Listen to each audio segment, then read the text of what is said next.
Všetkých vás srdečne pozdravujem a prajem vám krásny deň. Dnes si spoločne vyrobíme krabičku na hygienické vreckovky. Táto krabička je prispôsobená, alebo bude vyrobená na krabičku, ktorá má rozmer výšku 8 cm a rozmer 11,5 krát 22,5 cm. Takže túto krabičku vlastne vložíme, túto papierovú krabičku vlastne vložíme do tej krabičky, ktorú vyrobíme.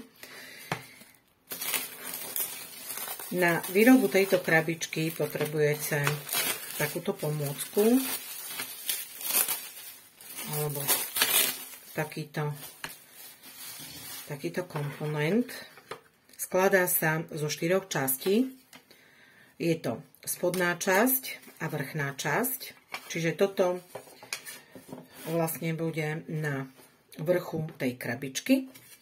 Na túto krabičku si nalepíte lištu, ktorá má dierky. Takže potrebujete lepidlo. Samozrejme, treba si to s niečím zachytiť, buď so štipcami, aby sa vám to nepohlo. Toto lepenie robíme skôr pred pletením, kľudne aj deň vopred, aby sa vám to lepidlo dobre zalepilo. Takže vrchnú časť si odložíme. A teraz tu máme spodnú časť. Spodná lišta je bez dierok a na túto spodnú lištu, na jej rubovú stranu, si nalepíme lištu, ktorá má otvory. Takže vezmem lepidlo, na túto lištu si nalepím tú druhú lištu s otvormi.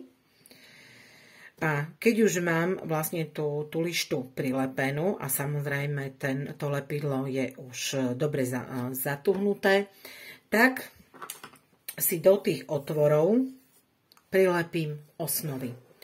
Ja odporúčam vám, zoberte si kľudne odpad alebo tie osnovy, ktoré máte z predchádzajúceho pletenia. Pokiaľ prvýkrát tvoríte alebo nemáte žiaden odpad, tak si zoberte krabičku, zmerajte si jej výšku. Táto krabička má 8 cm, takže cirka 10 cm osnovy si nastrihajte. Samozrejme, aspoň kľudne aj deň vopred, aby vám tie osnovy sa dobre zalepili, aby to lepidlo vám dobre držalo. A keď budete mať takto tieto osnovy prilepené, tak vtedy môžete začať tvoriť. Dnes vám ukážem postup na výrobu krabičky, ktorá bude z okrúhleho pedigu. A v druhom návode vám ukážem postup, kde použijem aj plochý pedik. Takže ja už mám samozrejme tie osnovy nalepené deň vopred, takže už je to všetko OK. Samozrejme budeme potrebovať šidielko, klieštiky, rozprašovač, no a samozrejme uterák a okrúhly pedik. Takže môžeme začať. Ja si na začiatku tie osnovy pekne do šikma zastrihnem. Ja mám stále aj košík vlastne na odpad. Začať môžete úplne, že kdekoľvek, v strede, v rohoch, na kraji, jednoducho, kde sa vám to páči. Takže kľudne môžem aj tu na tom kraji alebo na začiatku. Takže opriem si o tie 3 osnovy, 3 prúty a začínam oplet 3.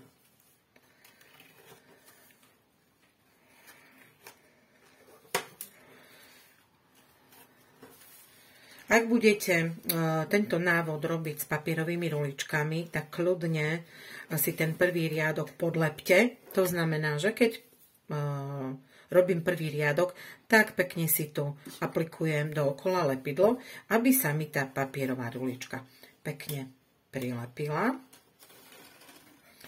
Samozrejme, môžete, nemusíte. Je to na vás. A ja budem robiť vzor šípky, lebo ja ten vzor mám ozaj veľmi rada. A vzor šípky je vlastne striedanie dvoch riadkov, a to oplet troma a obrátený oplet troma. Niekoľkokrát som už robila vlastne návod na tento vzor, takže verím, že to nebude pre vás nič nové, prípadne nič zložité. Myslím, že v tipoch a trikoch nájdete aj tip a trik, návod, ako si nadpájať prúty, keď vlastne robíme tie šípky.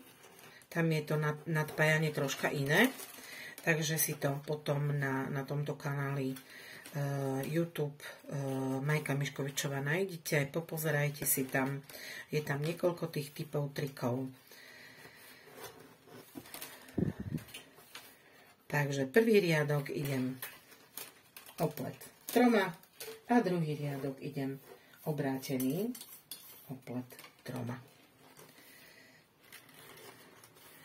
Aby sa mi tie prúty, pretože ja si ich navlhčím, aby sa mi tie prúty a hlavne rohy nesťahovali, tak budem používať potom ako pomôcku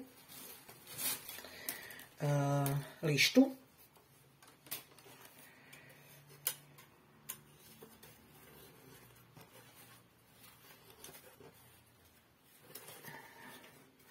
To vám potom ukážem.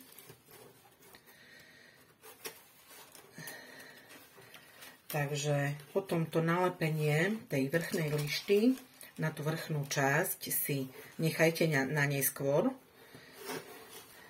No, dostala som sa vlastne na začiatok tohto riadku, takže prechádzam tým spôsobom, aby nebolo vidno, kde som začínala. Hej, to je ukončenie riadku. Tiež to nájdete v typoch trikoch. No a teraz vlastne pokračujem druhým riadkom a idem obrátený oplet troma. Hej? Oplet troma, ale obrátený. Takže začínajú sa mi tvoriť tie šípky.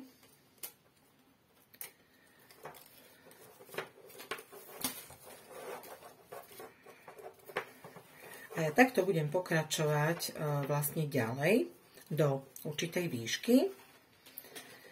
No a aby sa mi tie rohy nesťahovali, tak môžem urobiť veľmi jednoduchú vec, a to, že si medzi tie osnovy vložím tú lištu, ktorá je s dierkami.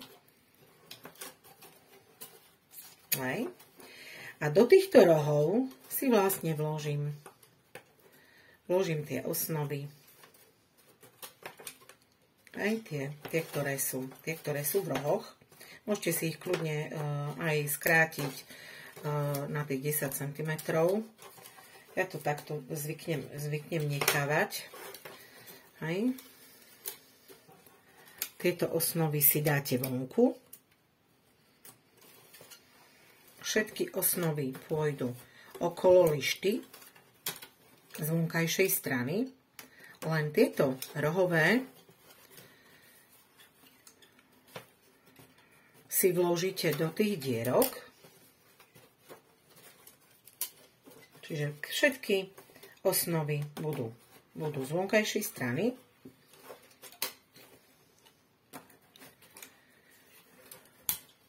Už sa mi to zlomilo.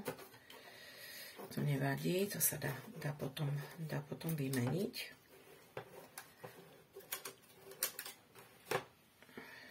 Aby sa vám niečo také stalo, tak v podstate nič sa nedeje. Treba len v podstate vyhnúť všetky tie osnovy vonku a tento rám si takto uchytiť na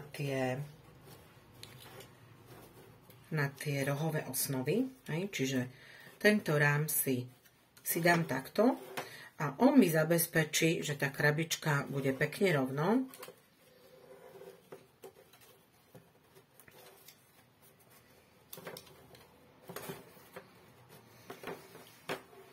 A teraz môžem kľudne okolo toho rámu pôjdem. Budem vlastne robiť ten oplet, obrátený oplet troma. A tu v tých rohoch v podstate si len prepletiem tie osnovy. Vezmem troška si to navlhčím.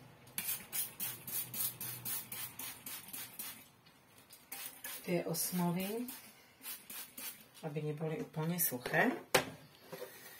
A ukážem vám, ako postupujem v tých rohoch. Takže vy teraz klasicky pekne si urobíte jeden riadok oplet troma, jeden riadok obrátený oplet troma. A v tom rohu, aby mi to pekne držalo, aby mi tá osnova išla pekne rovno, tak ju mám zaistenú v tej lište.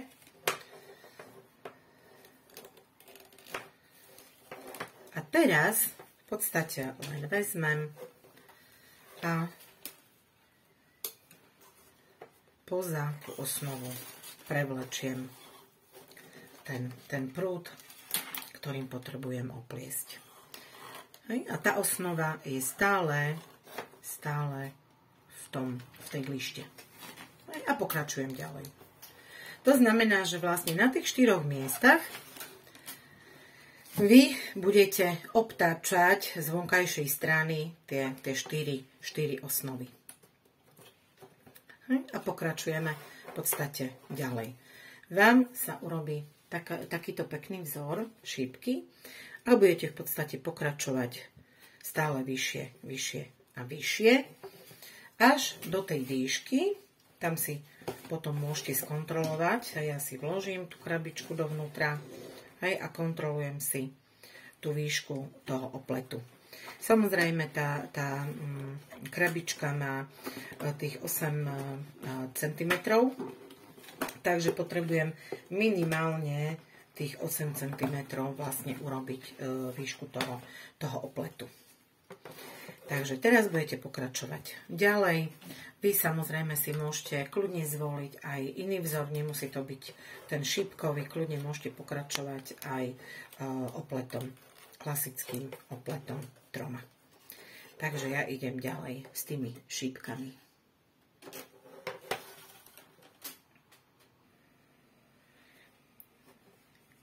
Keďže my v tomto košíku alebo v tejto krabičke vlastne znútra nevidíme, alebo dovnútra nevidíme, tak vám odporúčam, aby ste sa netrápili nejakým nadpájaním iným ako klasickým prekladaním. Takže keď mi končí prútik, tak v podstate si ho zastrihnem za osnovou. Tu nám mi končí vo vnútri, takže ja pekne takto zastrihnem za osnovou a nadpojím a k tomu priložím vlastne ďalší prútik, zastrihnem si ho, podložím a pletiem ďalej. Takže nemusíte tam nič zatlkať, nič prekladať, jednoducho len takto podložím a pokračujem ďalej. Pretože z vnútornej strany vlastne my to potom vidieť nebudeme, takže nás to absolútne netrápi, uľahčí vám to tvorenie a samozrejme aj urýchli a nebude vôbec to nadpájanie vidieť z vonkajšej strany. Takže pokračujeme. Samozrejme nadpájaný prútik si musím pridržať, aby nevyskočil, tak ako mne pred chvíľkou. Takže pokračujem pekne ďalej. No a aspoň do tej výšky 7,5 7,5 cm. Čiže ja už mám nejaké 2 cm, no a pokračujeme ďalej. Tá lišta stále je vo vnútri osnovy, tlačím vlastne k tej lište, aby boli pekne okolo toho a aby ten obal na servítkovník bol pekný, rovný. Takže pokračujeme ďalej. Takže ja som sa dostala do výšky cirka 7 cm. Teraz si túto šablónu môžeme vybrať von a ten 1 cm kľudne dokončiť bez tej šablóny. Ale tu vás chcem upozorniť, že keď vlastne podľa tej šablóny tvoríte, tak snažte sa tie osnovy vlastne ťahať alebo dávať približne tak, aby boli zarovno s tými otvormi. Hej? To znamená, že keď robím oplet, tak sa snažím, aby tá osnova išla pekne rovno, aby sme potom vedeli tú osnovu vložiť do toho otvoru. Takže teraz si tú pomôcku vyberieme. Keď už ju nepotrebujeme, tak si ju môžete vlastne prilepiť. Ja tých pomôcok mám doma viac, takže ja si môžem tú lištu prilepiť aj skôr, ale vy keď budete mať len tú jeden ten rám, tak v podstate až teraz si prilepte na ten vrchnák. No a my budeme pokračovať ešte ten 1 cm vlastne do výšky. Tu na pekne vidno, ako nám tá lišta vlastne držala pekne ten tvar. A teraz už len dokončiť ten 1 cm. A následne budeme vlastne vkladať tie osnovy do toho rámu, do tej lišty a budeme v podstate ukončovať. Takže teraz už cirka tých 8 cm mám vypletených. Krabička sa mi do toho košíka pekne zmestí. Toto si môžete kľudne aj vyskúšať. To znamená, že pekne zarovno. No a teraz ukončím vlastne ten oplet. Krabičku si kľudne ešte môžem vybrať von. Dokončím si ten oplet, takže podstrihávam pekne za osnovami. No a nastupuje samozrejme tá vrchná lišta a ten vrchný rám. Takže najprv vkladám rám, tak najjednoduchšie vlastne mám vyskúšané, že začínam z jednej strany, ale kľudne si skráťte tieto osnovy, hej? To znamená, že pekne si poskracujem a do tých otvorov vlastne budem teraz vkladať, hej? Nie úplne zastrihnúť, ale asi takto. No a postupne budem do tých otvorov vkladať tie osnovy, ktoré tu mám. Takže toto ide sem, toto ide pekne sem. Pekne do týchto otvorov aj si vezmete a tie osnovy si tu podávate. Samozrejme, treba sa s tým troška pohrať. Poskracujte si tak na 2, maximálne 3 cm.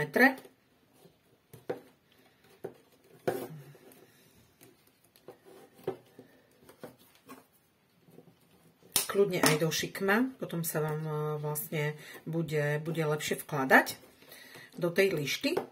A potom už len z boku pekne si povkladáte.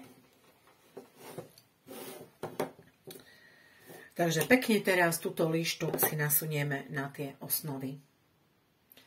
Takže aby ste videli, tak to má vyzerať. Hej? A teraz postupne idem opäť ďalej. Ja si poskracujem tieto, čo ja mám také dlhšie. Takže pekne si to poskracujem a postupne budem vkladať tie osnovy do toho rámu. Hej, takisto aj vy postupne toto si troška nadvihnem a pekne za radom do týchto otvorov aj budeme vkladať. Hovorím, treba sa s tým troška pohrať, hej, za radom, pekne, aby ten rám, aby tie osnovy do toho vošli. Hej, čiže zošikmím si to, poskracujem, aby mi to tu nezavadzalo, keď budem ukladať. Takže tak si to pekne poskracujte. A už pekne vkladám aj do toho otvoru za radom.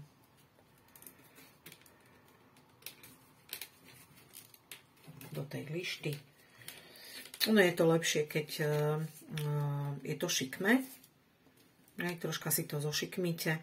Môže byť, že budete mať troška širší ten pedik, lebo niekedy je vlastne 2,25, alebo keď to veľmi namočíte, tak ona troška akože nasiakne, hej, tak vlastne je potom troška hrubšia, tak si treba len zošikmiť a pekne do tých otvorov si podávať. Ak by sa vám počas zakladania tých osnov do tej vrchnej lišty jednoducho nejaká osnova nezmestila alebo bola by mimo ten otvor, tak vôbec si z toho nič nerobte. Je na to veľmi jednoduchý gríf. Tuna si dole odstrihnete tú osnovu, vezmete si z vrchu prútik a buď zľava alebo sprava pekne do toho opletu vlastne zasuniete a odstrihnete. Okay? A je to tam, je to spojené. Okay?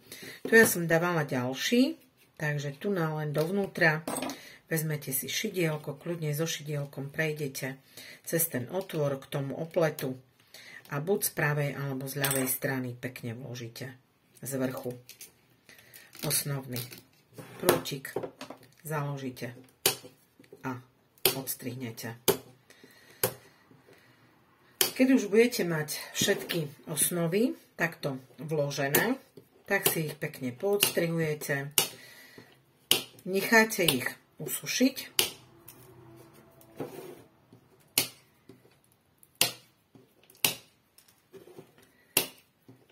Následne na tú lištu vrchnú dáte lepidlo, ale predtým ešte upozorňujem, keďže tým, že to odstriháte, vlastne ostane ten povrch na tých otvoroch taký drsný, tak si zoberte ešte brúsny papier a si to pekne prebrúste, aby keď to chytíte, bolo to pekne hladké a až následne na to dajte lepidlo. Hej, čiže toto treba najprv ešte prebrúsiť, na to dáte lepidlo, ja tu nám potrebujem ešte jednu osnovu vložiť, hej, čiže takto dám vlastne šidielko, tu navložím osnovu, hej, aby tá spodná časť vlastne bola s tým spojená. Odstrihnem a je to. Hej, nechám to vysušiť, takže najprv pekne s brúsnym papierom začistiť, aplikovať lepidlo, navrch dávame túto lištu a na tú lištu alebo na túto spodnú vlastne zaťažíme, aby ten košík nám bol pekne rovný a aby sa nám tá vrchná časť pekne nalepila. A obal na servítky budete mať hotový, už len vlastne nasadiť na vrch. Tu na tú vrchnú časť buď si nalepiť nejaké výrezy, alebo môžete si kľudne urobiť aj dekubáž. Je to už len a len na vašej fantázii, ale v podstate servítkovník a krabička na servítky bude hotová. Krásny deň vám všetkým.